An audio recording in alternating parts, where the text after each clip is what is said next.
I saved the results of the previous exercises, OneColorSpotIllustration.ai. And you know what? This still is a little deceptive because there's still some blend modes going on. When you save an illustration that contains spot colors that are subjected to blend modes, you get a warning that tells you that things might not print the way you think they're going to print. And sure enough, we do still have some blend modes at work inside of this illustration. So I'm going to press Control-A or Command-A on a Mac to select everything. And we're not seeing the selection edges because I've hidden them. I'm going to go to the opacity option up here in the control panel.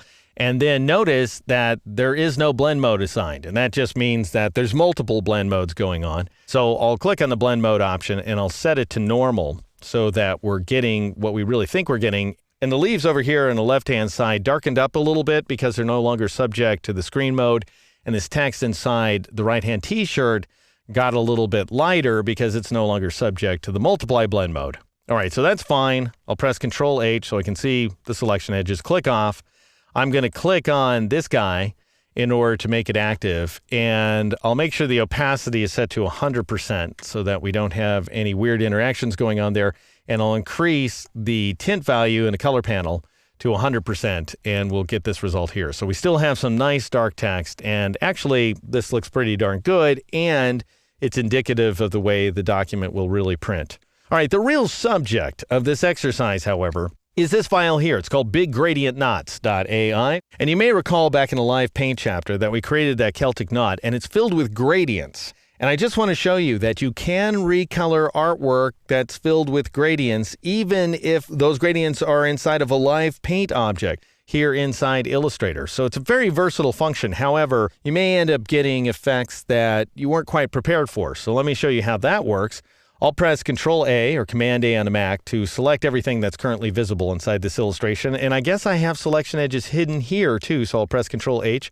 Command-H on the Mac to make sure everything's selected. It is. Now I'll go up to Recolor Artwork, click on it, and we're seeing all these colors. And what Illustrator is showing me here, this list of colors, 14 colors in all, is a list of all the key colors in the illustration. So in other words, it's not calculating every single little step inside the gradient. It's just calculating, for example, the beginning color and the end color inside that gradient, as well as any intermediate key colors in that gradient that I may have created. And so by remapping those key colors, I tell Illustrator to go ahead and readdress the gradients as well. Well, just for the sake of simplicity, I'm going to remap these colors here inside the Edit view.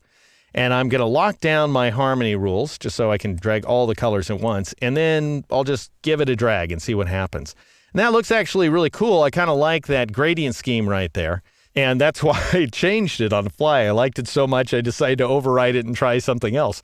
But what I'm noticing, the big problem, of course, is that we have tiny little radial gradients inside every single one of the live paint intersections. And so we get that exact same effect we got when we applied the gradients in the first place. So I'd say, okay, that's cool. I like this new scheme, let's say. And then once I've left the dialog box, I'd go ahead and grab my gradient tool, just as I did 2 chapters ago. And I'll go ahead and drag from, let's say, right about there down and to the right. And then I'll release, and that goes ahead and redraws all the gradients, which is a wonderful thing. And also makes a mess out of my strokes, which is not such a wonderful thing. So I'll switch back to my black arrow tool. I'll press Control-H, Command-H on the Mac so I can see what I'm doing. And I'll go up to the line weight option, and I'll change it to 2 points to thicken up those line weights. And then I believe I also want those strokes. I'll go ahead and make sure that the stroke is active here inside the color panel. I'll switch over to swatches, and I believe I have a rich black waiting for me. I'll click on it, and that goes ahead and riches up those blacks. So even a very complicated illustration filled with blends and gradients and all that junk can still be subjected to the amazing magic and, I think, efficiency of the Recolor Artwork function here inside Illustrator.